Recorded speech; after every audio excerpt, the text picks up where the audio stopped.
Good morning.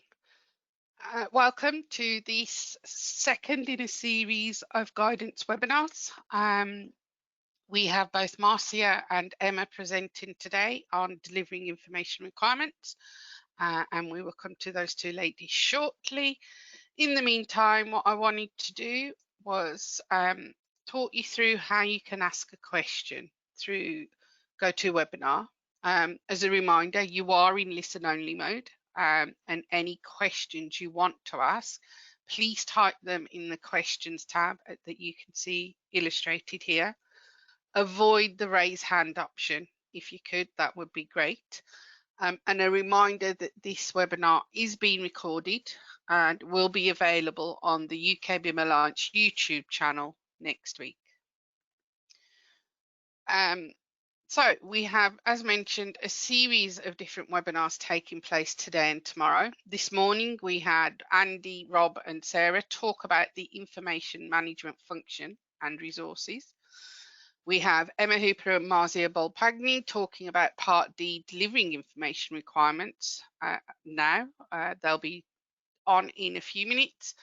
And then the last one for today will be at 2 o'clock this afternoon with John Ford, where he's taking us through the common data environment. Tomorrow we have tendering and appointments with Jack Dearlove, and that's at 12 o'clock. And then we have information delivery planning with John Ford at 2 o'clock. So they're the webinars that we have going on. As an introduction for all the webinars, we have a short film that we would like to share with you where David Churcher and Sarah Davison talk a little bit more about the guidance and the work that's gone into it. So just bear with me while I get that video playing and I'll hand over to Sarah and David. Welcome to this webinar about the guidance supporting the BS-EN ISO 19650 series of standards. The UK BIM framework is supported by BSI, CDBB and the UK BIM Alliance. I'm Sarah Davidson. And I'm David Churcher. And along with Anne Kemp, we're co-editors of the ISO 19650 guidance. The guidance is supported by a group of dedicated individuals who give their time and expertise for free. These individuals might be authoring or providing feedback on the content. And you can see that David, Anne and I work alongside them in the management, editing and publication of the guidance.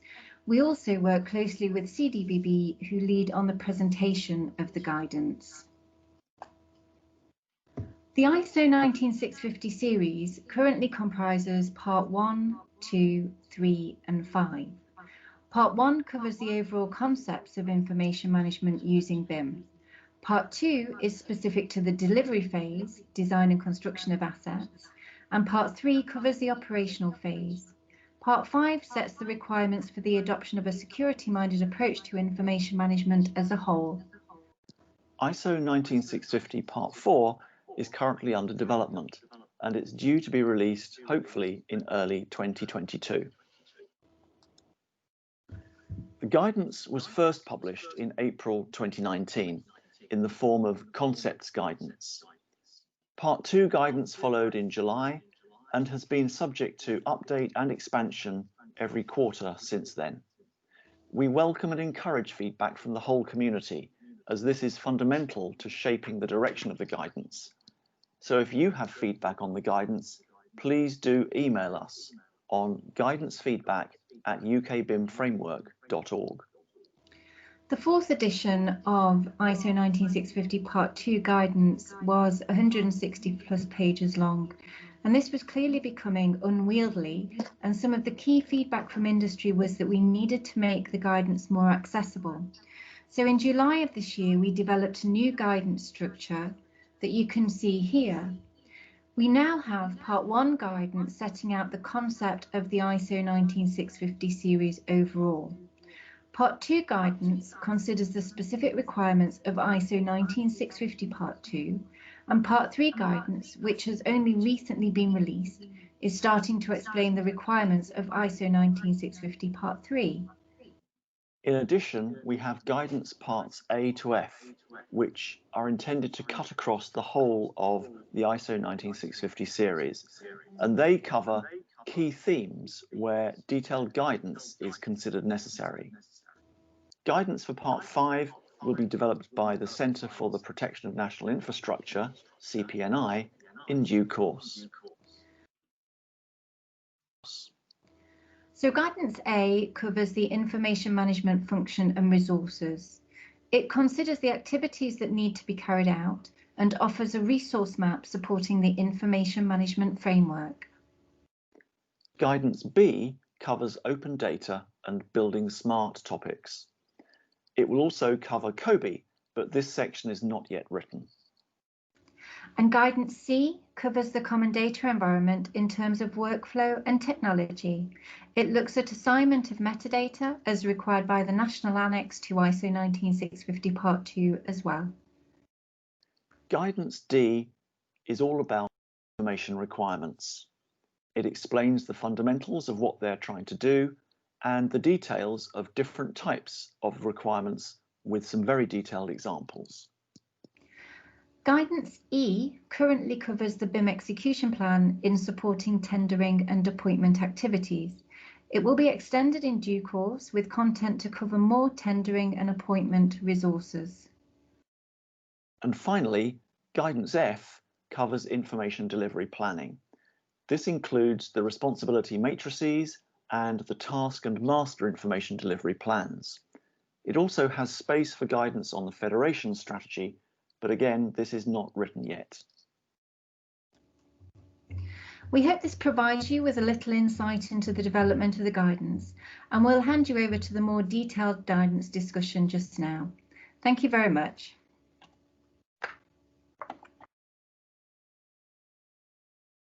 Thank you, Sarah and David.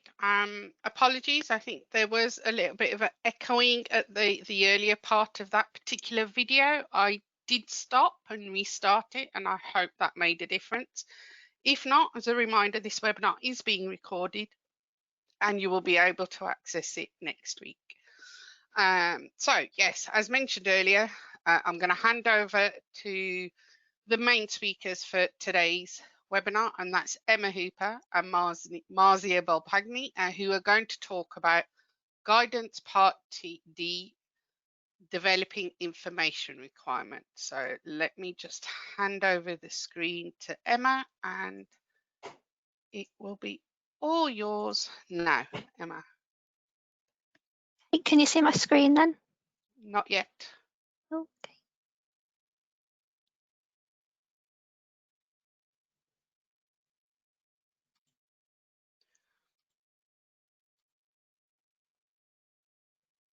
Can you see it now? No, Emma, sorry, I can't see your screen at all.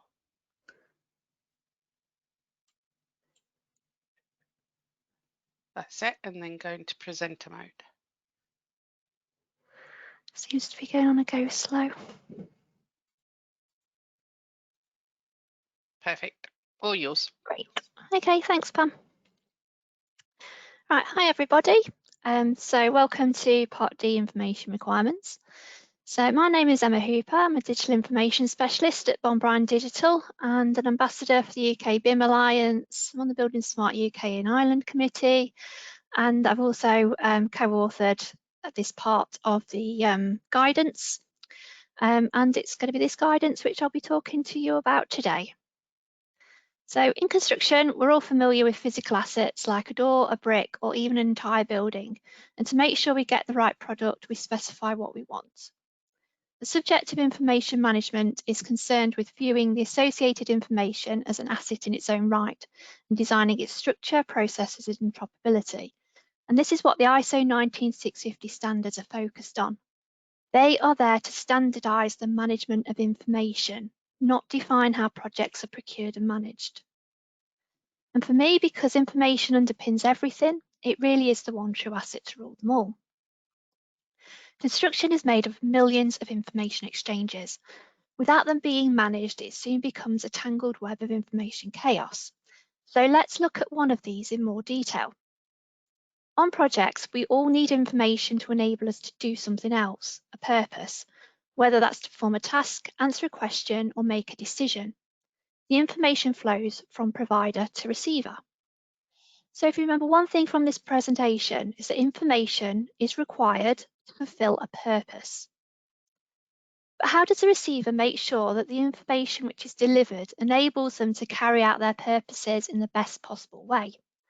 Before you ask someone to provide you with information, you have to flip the thinking round so that you think about the purpose first and the information needed to carry this out. Then when you ask someone to provide this information, you're in a position to say exactly what it is that you need. So you're actually specifying the information you require. And this is what information requirements are. Bring these together and it completes an information exchange. And I want to point out that the terms providers and receivers are abstract, and they can be anyone, clients, designers, contractors, or subcontractors. And both these terms will apply to all roles throughout a project. They aren't literal roles, just like the terms appointing party and lead appointed party aren't. So to reiterate, information requirements are specifications for information. They help to reduce waste because you only specify what is needed, so it enables those providing the information to focus on producing a much better deliverable. And it reduces risk because you actually get what you need to do your job, no interpreting, assuming, or just making it up. So how do you define what the purposes are? Well, first this needs to come from the horse's mouth. And that starts with the organisation and the right people who need the information to conduct the purposes. Get them to think about the tasks that they undertake and the reasons they require information. They must be involved in the process. If not, then the end result will probably be meaningless information which cannot be used. Once you know why you need information, it's time to actually spec what information is needed for each purpose. And this is where we tend to get in a pickle, because by its very nature, information as a concept is a difficult subject to grasp, and the information we use in construction is so varied and vast. At a really basic level, think of it like an onion. It has many layers in which we have to work through to spec it in its complete form. So how do you write a specification for information? One place we need to start is understanding the difference between structured and unstructured information. There is an overlap between the two, but in general, structured information is information or data which is machine readable and can be queried, so asked a question of. For example, databases, models, and spreadsheets. Unstructured information cannot be queried and needs a deeper understanding and interpretation, typically from a person to make sense of it. So, for example, drawings, reports, images, sound recordings, and videos. I always think that information management is concerned with managing the two together, whereas BIM is about making as much of our unstructured information as structured as possible. Saying that though, let's not go the complete opposite way and spec absolutely everything. There is some common sense required. General rule of thumb is that structured information needs to be as precise and detailed as possible. And for unstructured information, consider what's up and above the norm. Therefore, we don't want to see parties specifying to the nth degree what should be included on a drawing. That's one of the reasons you're employing professionals. So if we go back to my question about how we spec information requirements, for any information, if we put it under a microscope and analyse it, I believe it can be described using these facets. So its format, how it's transported, either physically or digitally, its form, how it's packaged up and communicated to us, a summary of its content, and this is such an important facet, yet it's one we're not great at defining. What's the function of the content? And the content itself broken down. This is what imparts the knowledge and tells you what you need to know, from the words in a report to the lines and symbols on a drawing, or the 3D content in a model. For structured information, this can be broken down even further using hierarchies of objects all linked via relationships, and this is where schemas come in handy to help us. Defining the extent or the detail of this content is where the majority of the complexity lies, and this is what the level of information need framework in ISO 19650 helps to do, and that's what Marzia will talk about shortly. This is what forms the base of our information specification, or our exchange information requirements, detailing exactly what information is required for each information exchange. So when we specify information requirements, we're in fact asking for information across these facets.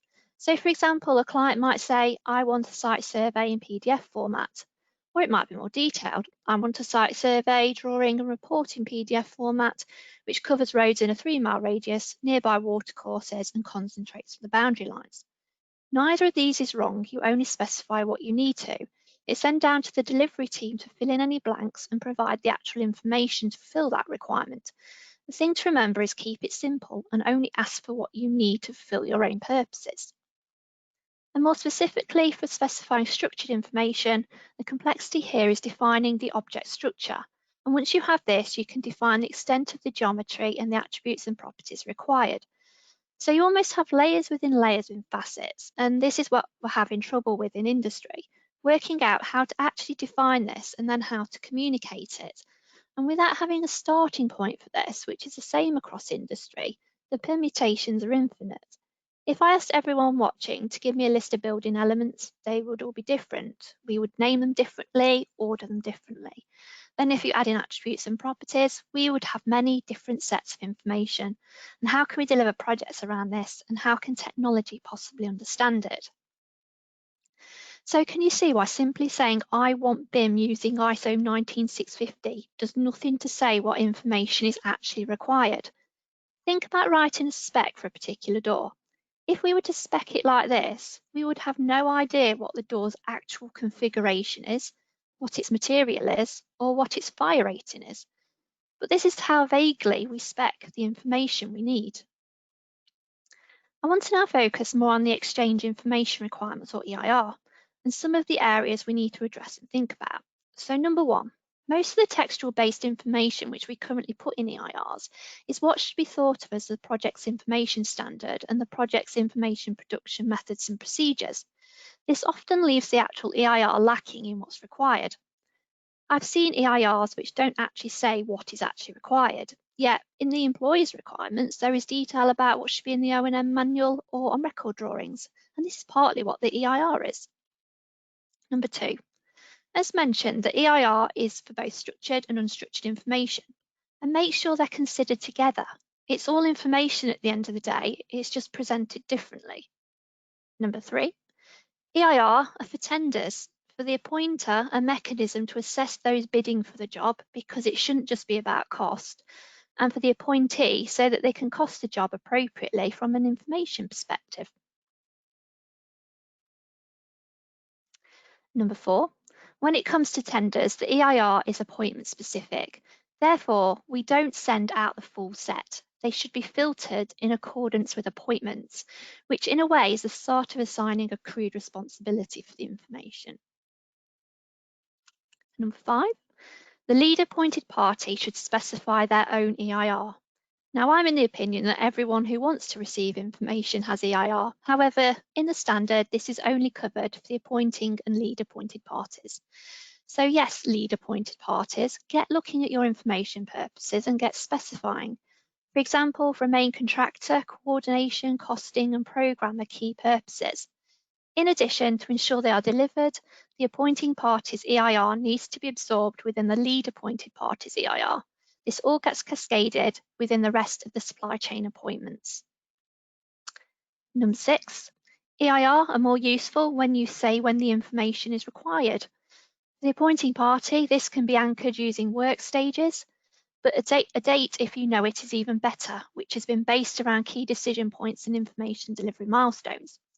For a lead appointed party, they can add the dates that they require the information, which allows enough time for the information to be checked. Number seven, the EIR structure across the layers of information actually can become the base plan for the delivery team, where they can then add the detailed who to create responsibility matrices and define the actual delivered information from a physical container-based perspective in the information delivery plans.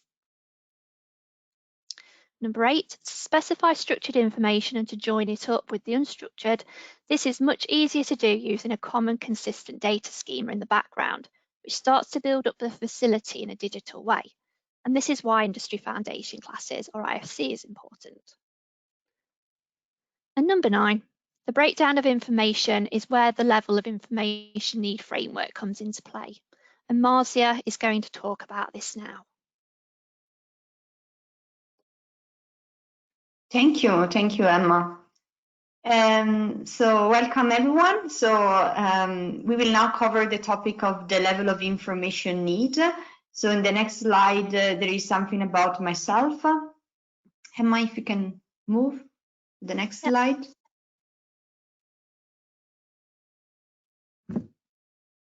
Perfect. Okay, so I'm senior BIM advisor for MACE, and as Emma, I'm also ambassador of the UK BIM Alliance.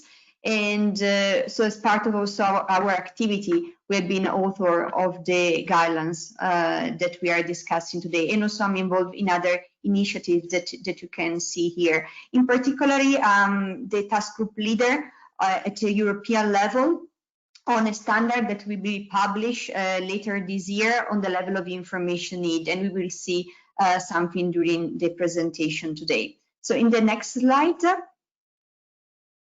so we see why the level of information need is important. So I think that most of you that you have experience in building information modeling, you have been struggling with the LOD topic. So even if we use in our day-to-day job, there is a sort of gap between how we specify the information using these labels and how actually we deliver information using modeling tools, databases, and so on. So really there is a gap between the two. And also I think that you have the same experience that maybe you receive information and maybe some models, for example, during the construction phase from the designer, and actually you had to remodel because the information that you receive were not fit for purpose for what you need to do. So what we want to do with the level of information need and why is important is because we want to avoid waste. So we want to specify just the information that is needed to achieve a purpose and not to produce too much information on or underestimate the amount of information that we need to deliver. And also we want to provide the right information to the right actor at the right time. And another thing that is really important is to enable the automatic checking of information. So when we receive something, we are able to check and to validate and verify the information. So in the next slide, there is the definition of the level of information need. So something that you need to remind, it is a framework, okay? So to define the quality, the quantity, and the granularity of information requirements. So it's not the same of the level of definition and not the same of the level of detail and the level of information. So it's not that when you are going to update your current standards, it's not just that you change the name from level of definition to level of information need and you're done. That is not really the case. So, and also we advise you, and also the reason the guidance is really clear that you don't need to abbreviate the level of information need, because really is a framework. We don't use any sort of labels at the moment, because really we want to think about the information that we really need and for which purpose we need to provide those. So in the next slide, we will see some references. So initially, the level of information need has been defined in the ISO 9650 in the different parts. And you can find also the guidance on part D that we are presenting today. So it's available online for everyone. And you can see more information regarding this topic.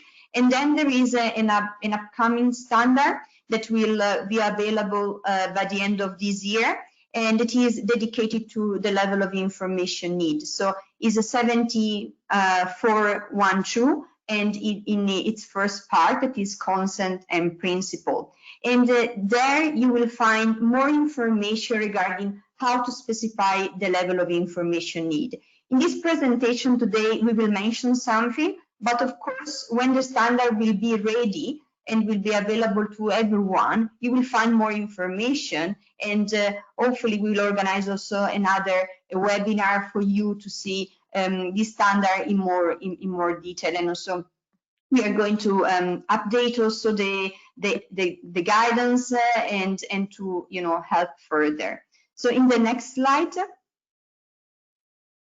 So you will see what is new. So as we said, is we are not using labels anymore. So before we were used to specify LOD 1, 2, 3, 4, and so on, LOI, and using a number in UK. Instead, what is new? That is the next part. Emma, if you can move on. It's perfect. So as Emma said, everything that we produce should be linked to a purpose. So why we are producing information.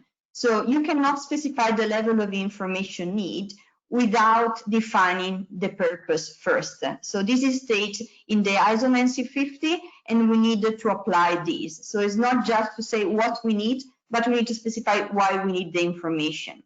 So in the next slide, here is an example. So for different purposes, we might require different information deliverables. And so the level of information need should be different, okay? So I think that all of you agree that if we need to do cost analysis, we are required a certain amount of information. We need our, when we create models to be created in a certain way to allow the cost estimation. Instead, if we need to do, for example, thermal design analysis, we require different information.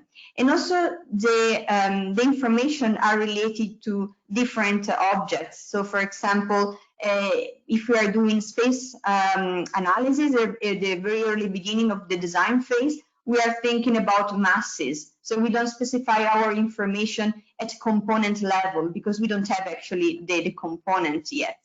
Okay, so sometimes people, they ask me, okay, do I need to specify all my information at all component level? No, think about first which is the purpose in that particular point of time, and then define the information and the different objects that are required to achieve that purpose. So in the next slide,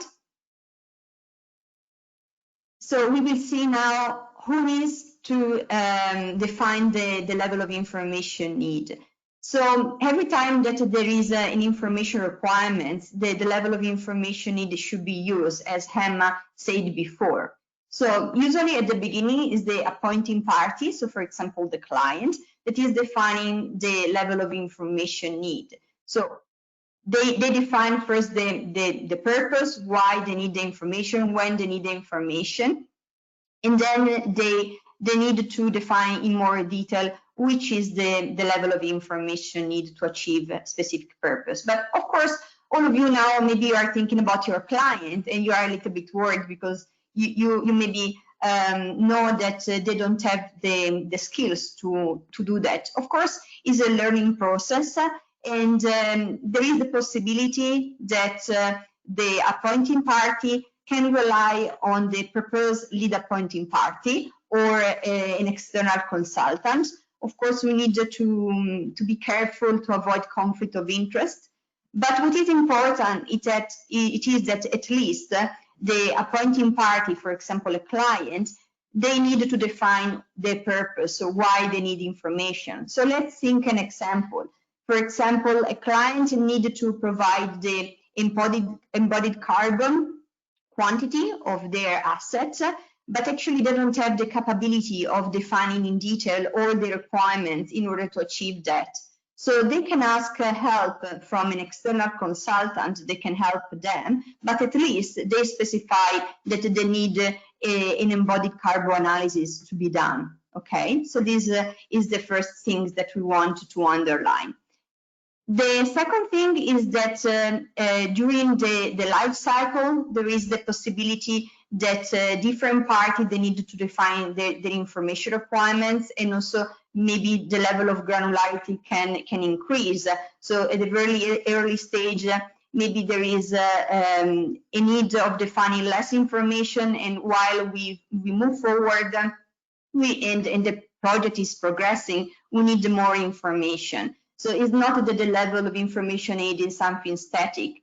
Based on the point of time where we are and the purpose, this can change. For example, if we are speaking about cost analysis, is the same purpose, but in different point of time, then the amount of information that we need in order to perform cost analysis can change. So we need to take into account this, and also the different actors that require the level of information need can change from the appointing party to the lead appointing party, and so on. So as I say, everyone that is requiring information should specify also the level of information need. We now discuss when the level of information need should be defined. Again, every time that there is an information requirement, we need to specify the level of information need, and this can be used. When it is required, as I say, different point of time, usually there is the appointing party, so for example, the client, that start defining the purposes and the level of information need, and then these should be then cascaded later on at the lead appointing party and the appointing party, so that the information that is required, for example, by the consultants, the design or the construction firms, is within the initial framework that has been established by the client. So for example, it can be during the construction phase that a construction firm needs to specify the level of information needed to perform health and safety analysis. But this is because you need to perform health and safety activities during your project for your client. So when it is should be defined every time that there are information requirements. So in the next slide. So how to define this? So you are maybe asking, okay, Marzia, how can I apply this today, tomorrow in my project? So start thinking about the purpose first, why you need information. If you need to do just rendering, you can, think about that. You don't want to spend too much time to create a database, because what you care mostly is regarding the appearance and how, is the final result. Instead, if you are doing, for example, quantity takeoff, then you don't care about the appearance, but then you care more about, other information that you need in order to achieve your purpose. So first of all, think about why you are creating information, why you are asking for information. And then the level of information need should be specified considering different aspects. The geometrical information, think about the details, the appearance, the location of the different objects, the parametric behavior, and so on. And the alphanumerical information, which is the content of that you need, and then the documentation. Those aspects are also included in the ISO 9650 in the figure 11. So there are 3 aspects that we needed to take into account. And for more detail, as I said before, there is the European standard that is going to be published. So you will find even more details on how to specify those different aspects. In the next slide, you will see an example. So for example, if you need to perform code checking, for example, to do fire extinguishing analysis and during different phases, and we concentrate at the space, how we would like our space to be modeled and to be represented. So we would like, for example, a simple volume. We would like to have this in 3D. We would like the location to be absolute to the coordinate points.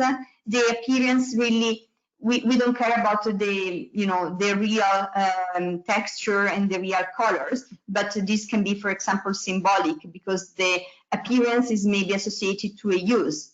And then the parametric behavior maybe is not required for this purpose. Then which is the alphanumerical information, which is the data set that we need to provide for that particular object, in this case is the space, to perform the fire extinguishing analysis, and which is the documentation that we needed to provide in order to perform this activity. So in the next slide, something to keep in mind, just to finish this part. So the level of information need is not the same of the level of definition. It's not just that you replace one with the other and you're done. It's not. You cannot define the level of information need without specifying the purpose first. And then you should not abbreviate the level of information need. So don't use the acronym, but really think about the framework and why you need the information. And the different aspects to be considered are the geometrical information and photometrical information and the documentation. So that is everything about myself, Emma. So Emma now will show you an application that has been developed for you to be considered as a concept. So thank you. Thanks, Marzia. So going back to the information requirements guidance, there are 4 main types of information requirements described in the ISO 19650 series. And the most important point to note about these is they aren't separate unrelated documents, they are resources which are fully linked. The information goes on a journey where the previous one becomes the purposes for the next one. And there are mechanisms which should be conducted internally to get to the goal of the EIR, and that's where the real granular detail is defined and what goes out in appointments. And Faithful and Gold have put together a really good short video called the Line of Sight video to explain this concept using marbles. And this is on the UK BIM framework website. So in the guidance, there is also a section of examples which look at the information journey in more detail. And this is to try and recreate the thinking process behind specifying information requirements using the level of information need framework. And these include purposes, prerequisites, which includes the who and when, the presentation of information, which specs the unstructured and structured information. Then in the structured information, we drill down into the object level where objects are specified in terms of geometrical and alphanumerical information. And we also look at how objects are assigned to unstructured information. For example, a maintenance guide is only required for boilers and chillers. Then finally, metadata about the alphanumerical information. This is then represented in a database example, which I'm going to try and see if I can show you. Okay. So this is available, there's a link on the UK BIM framework guidance website, and this is where we've tried to bring together everything that's been talked about in this presentation for the first time, and this really is a first stab intended to show the concept of a database and how the information should be structured. This isn't perfect, and what would be great to see are vendors taking this and creating applications which can take away a lot of this complexity for users. So just looking at this database really quickly is that it's got several tabs at the top of different tables. The first 4 ones are for the appointing parties EIR, and then we've got another 4 for the lead appointed parties EIR. Now, normally this wouldn't be in one database, but it's just to show the sort of concept behind it. And then for each of the tables, it's then broken down into the appointments. So you can start to see how the information differs between different appointments. So not everything is being sent out to everybody. Then within the first tab, you've got the presentation one, which really looks at the information in terms of structured and unstructured information. So this is where all the sort of information from a high level is specified. And this isn't containers, this is more abstract in terms of just the information that's required. The container part is actually looked at on the delivery side when you start to look at master information delivery plans. And in terms of its structure, we're using Uniclass to do that. And you can really start to add a bit more information about each piece of information if you require in a certain form or format. If there's particularly if there's any sort of up and above requirements for that information. So if there was something you really wanted on a drawing, you could actually specify it in here as well. Then in terms of the geometrical information for structured information, we start to use an object structure, which this is based on IFC. And then for this, we can then start to actually say for the geometrical information what we actually want, but in terms of this, the client doesn't actually want any geometry at all. And then for the appointing party, for the alphanumerical information, this is where we've actually then combined the objects and the properties together. And from this, we can then start to add in terms of when we want that piece of information, then some metadata about that information, and also in each table, we've tried to always link it back to the initial purpose as well, just to show that journey. I mean, you probably won't want to do this in real life, but it really is just to kind of help people understand where everything links back to.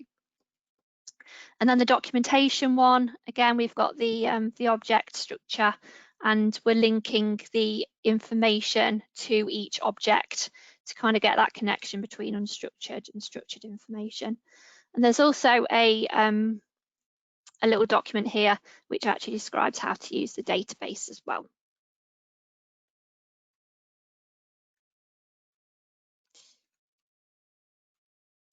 So just to finish, without well-defined information requirements, the rest of the information management process and everything that's been presented today and tomorrow won't generate the real value it can, because the initial inputs are missing. You won't be able to plan nor deliver the information, and you won't have anything to check the delivered information against. So what you'll end up with is information which isn't useful, doesn't meet the intended purpose, and as a result gets discarded. So therefore, simply saying, I want BIM level 2, I want ISO 19650, or copying chunks of this guidance simply won't work. In information terms, that's as vague as saying, I want a building. You have to say what information you actually want, which is based on purposes, and treat information as a valuable resource, an asset in its own right.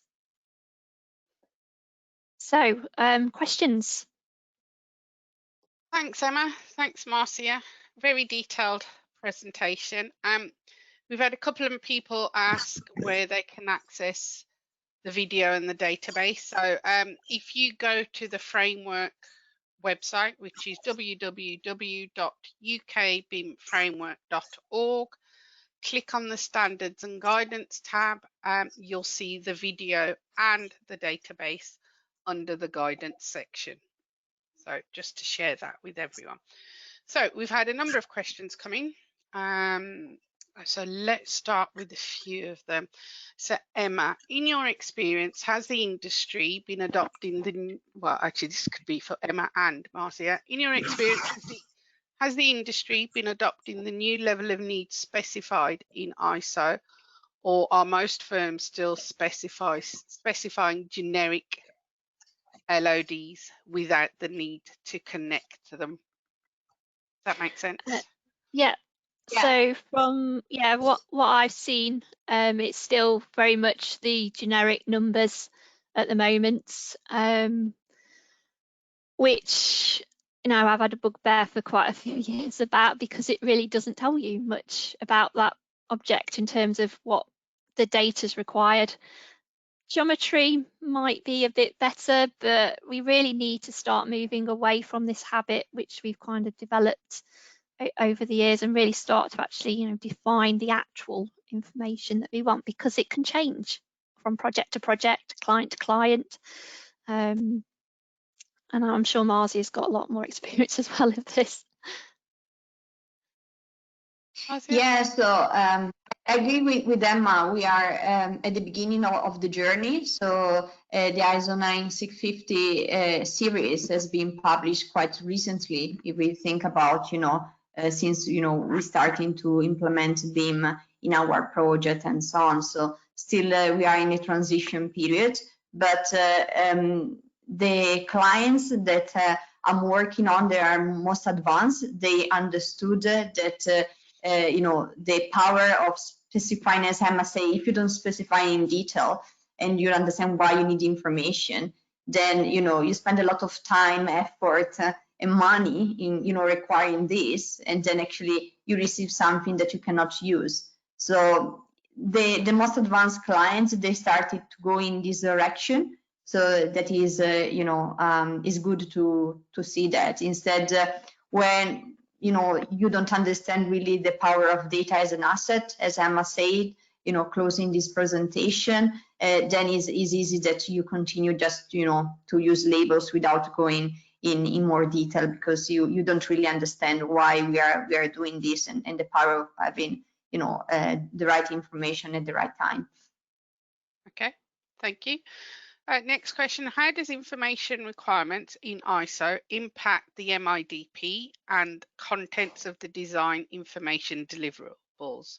For example, if we have a site plan drawing as a deliverable, are we saying that we need to ensure we include the purpose and the contents of that drawing in the MIDP? So in terms of the delivery side of things, as I mentioned, you've got the EIR, which specs specs the information that's required. The delivery side of things is really focused on actually defining it from a container point of view. So that drawing will, be given a file name. It'll have metadata assigned to it. It all depends on how it's been spec'd in the EIR. If the client's just asked, for a site plan, that's absolutely fine. It's then down to the designers to produce that site plan how they would probably normally produce it, because they kind of know what should go in that from all their experience. So it's a bit about balancing the two, really. But from an information delivery sort of perspective on the delivery side, then you're really sort of just looking at the information from a more physical sort of deliverable point of view. So yeah. Okay, thank you. Marzia, how do you write the level of information need, although they did use the acronym? So how do you write the level of information need in the documents at different phases? Just what deliverables, its purpose, and why need it? So are they asking that we should disregard LOD levels completely? Yeah, so I hope that with the example that we showed, and also the database that Emma showed, you have an idea about how this can be done. So is you need to specify, for example, say, okay, I would like to have, for this project, I would like to cost analysis to be performance, great. So, okay, what I need in order to perform those. So then you start to define, okay, I would like, for example, a modeling information model to be produced, which kind of components I would like to be created, for example, in 3D, and, which are those components you can use, as Emma say, standards that are already available in the industry. So to codify, for example, using Uniclass. So, and then for those, how you would like to be modeled, those. It's not just to say, I would like LOD3. What does it mean, tree? I usually ask to people the same question and say, can you tell me what is LOD3 for a window? And then I never ever received the same information from, 10 people. It's always in the different interpretation how to, create that. So we know that it is not clear. We just use that because we are used to, but we don't think about how we, how we create information. So we needed to be more specific on how we create, the geometry, which are the alphanumerical information that we need, and also the associated documentation. So you need, as we show in the example, to specify those aspects. Okay, thank you. Please, Marzia, can you explain what 17412 is going to specify and the difference between this and what is noted in 19650? Yeah, sure. So in the European standard, so there are different parts. The first part that I mentioned is concepts and principles. So as you know, this, as I say, this is a European standard, so it's going in more detail on the level of information need. In the ISO 9650 is just been mentioned, the definition of the level of information need, the importance of linking the level of information needed to the purpose, and the risk of creating too much information or less information, and also to use object libraries that are already available and just import in our environment, because this can increase the amount of information. But the ISO 9650 is not defining the different aspects of the level of information need in detail. So what you will find in the European standard is a more defined this framework, which are the different aspects. So we spoke about geometrical information, which are the different aspects of the geometrical information that we need to take into account, and now we can specify. So you will find how to specify the geometrical information. Regarding the numerical information, which are the key aspects that you need to take into account, and the same for the documentation. And also, which are the prerequisites that you need to take into account when specifying the level of information need. So that is what is in part one, this concept and principle. And then just for your information, there are other parts that are under development. Part two, that is an application, the level of information need, and part three, that is the data schema. So that is what is coming out in the next future. Thank you. Emma, how do you envisage a lead-appointed party efficiently filtering a client's EIR with their own and tailoring it for each appointment? So I suppose that breaks down into two sort of aspects. Is it the how in terms of technology or the how in terms of process? I mean, if it's the how in terms of technology, then I believe we should be using databases to do this, because the information is too interconnected to do across sort of spreadsheets now, which is why we did a concept example database.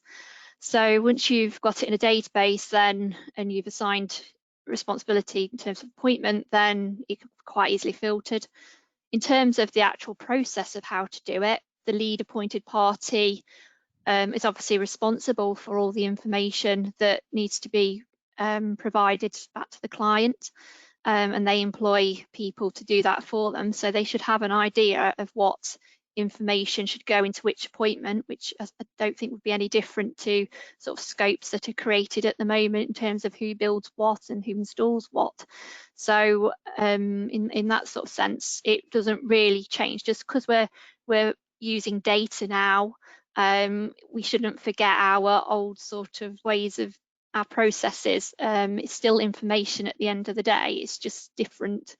So I mean, they can always get help from maybe a third party, or maybe when they go out to appointments, they can then, through the sort of pre-contract BEPs, get feedback then back from the supply chain in terms of if they can deliver that information or not.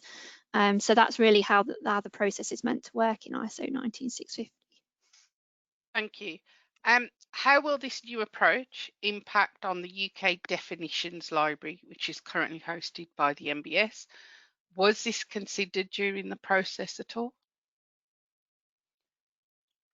Well, there's lots of dictionaries and things out there. People have had their own interpretation of words and the like. So, I mean, really, the first starting point in terms of terminology is the standards. They define the terminology. So really, that's where we need to start. And then if the likes of MBS and other places that have defined terminology need to update it in line, then that's really kind of the workflow for that. Okay, thank you for that. We have got a lot of questions and we're not going to get to them all, but I will ask a few more.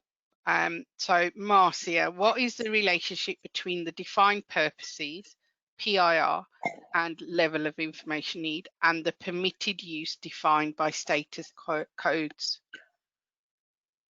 Yeah, so in the purposes, you specify why the information is required, and then for that information during the process can pass different status codes. So, for example, if you provide information for accessibility analysis, for example, you are doing code checking, and then at the beginning this information can be shared just for coordination and then for authorization and so on. So really they are not the same thing. So then first you need to understand why you produce information that is regarding why this information should be produced, and then the different status codes described during the creation of those information, how much how you can use those information. In just work in progress information, you are creating this information for coordination and so on. So the same information that you produce can then follow different stages. So I hope that I answered to that. Thank you. A couple more. So Emma, it is assumed that purposes are closely related to the concept of model uses. What is the framework for model uses the Alliance suggests could be used? In terms of model use cases, there isn't really an official one that I am aware of. There are some lists already in industry. I know Marzia, the BIM dictionary, I think you've got a list of model uses within that. But that is kind of one area I'd like to see a little bit more work on, maybe sort of officially, to actually drill those down. And then obviously that also links back to model view definitions when you start to get into the IFC side of things and building smart as well, which have some of those. So the concept is there, and I know actually Building Smart are doing some work on model uses, further work on that to define those. So there is work going on at the moment, but there isn't really a single answer to that, actually. Okay, no, that's fine. And final question. In the level of information need, will all the alphanumerical information be defined by IFC property sets, or is there another alphanumerical information that could be used? So. I will start with that, and then I think that Emma can then add on that. So yep. In the ISO standard, there is not a preferable way of defining those. So it's really there is not one rule that should be followed. But on the other side, and also Emma said, we encourage people to use way of defining the alphanumerical information that is already standardized in the industry. So, not to start from scratch, because also if you want to improve interoperability and, an open approach, then we need to look at something that then can be used and reused and not be, open to interpretation. So, Emma, I don't know if you want to add something on this. Yeah, I mean, you're right, Marzia. In terms of actually officially having something in industry, IFC is the way to go, because that's all we have for this type of things. It does provide that framework in terms of a schema, which includes all the relationships of how properties relate to other entities, and it's extremely powerful if we use it properly, but we all need to get behind it to do that. And at the moment, we're all just kind of dipping in and out a little bit, and people aren't sure of it. But this is, the way that it's going. We'll be relying on schemas more and more and data models, and that's where IFC comes into play and provides us with that consistency of a common framework to do that. Brilliant. Thank you both. Yes, thank you both, Emma and Marzia, for a fantastic presentation. As a reminder, this has been recorded and it will be available on the UK BIM Alliance YouTube channel as of next week. At 2 o'clock today, John Ford will be taking us through Part C, which is about facilitating the common data environment. With that, thank you for attending, and thank you, Emma and Marzia. Goodbye. Thank you. Thank you.